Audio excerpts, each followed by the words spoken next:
A pleasure to meet y'all at last, and welcome back to Nerf Secrets Revealed, yet again.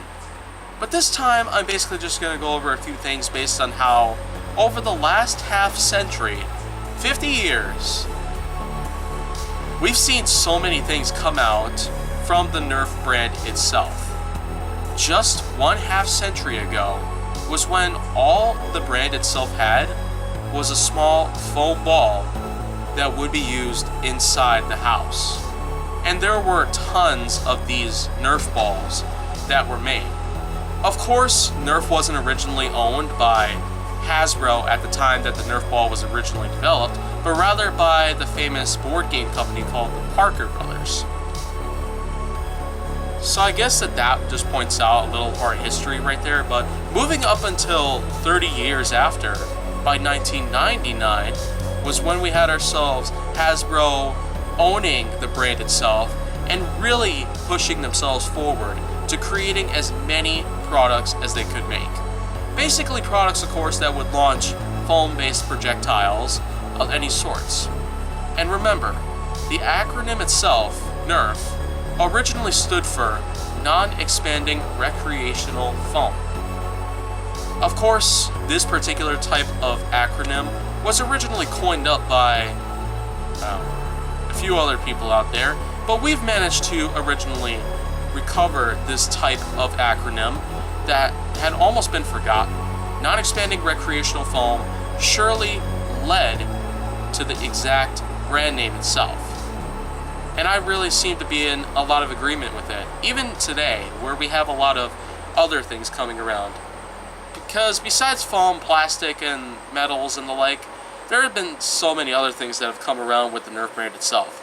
Of course, after the Nerf ball ended up becoming released in 1969, 19 years after we ended up seeing the Nerf ball's release in the marketplace, of course, the Blast-the-Ball launcher ended up coming around, becoming the second product in total to really become very popular in the brand itself. And with another 20 years passing by, eventually the brand ended up getting bigger and bigger and bigger and bigger.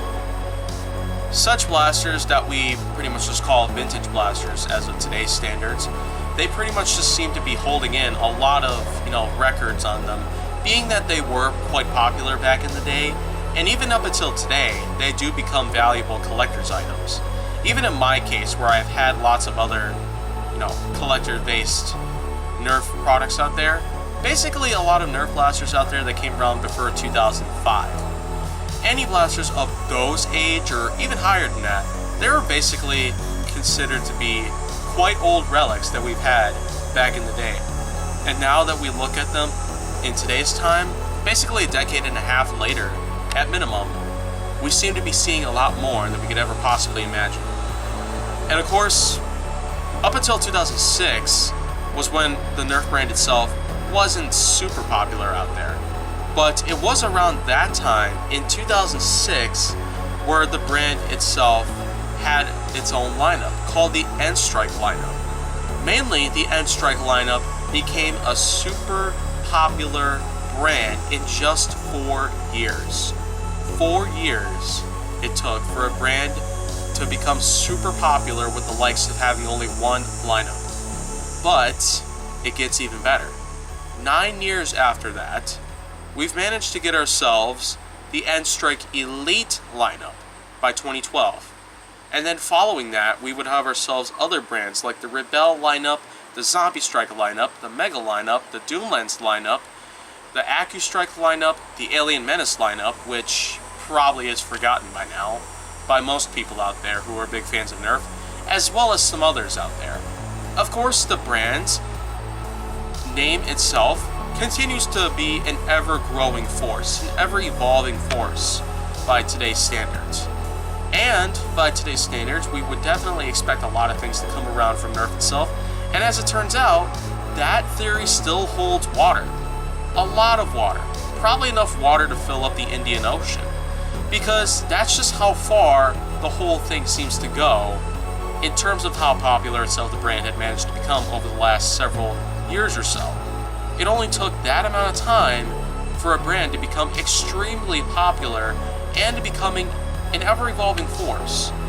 But the fact is that way further back than just 2010 was when we had ourselves just one product that ever came out of the brand name itself, the Nerf ball. But after that, more products started getting added to the lineup itself, of products for the brand itself, and that's how we are, in fact, expecting a lot more to come out of the brand itself. We are definitely going to expect even more to come, though, after today. So I would surely expect a lot more to come during the 2020s, but for now, let's probably stick around to the present, because there are, in fact, going to be a few other things to come around after today. So I guess for right now, though, if you want to see more going on my channel, make sure that you like, subscribe, comment, follow me on social media, and stay on the Hollywood side.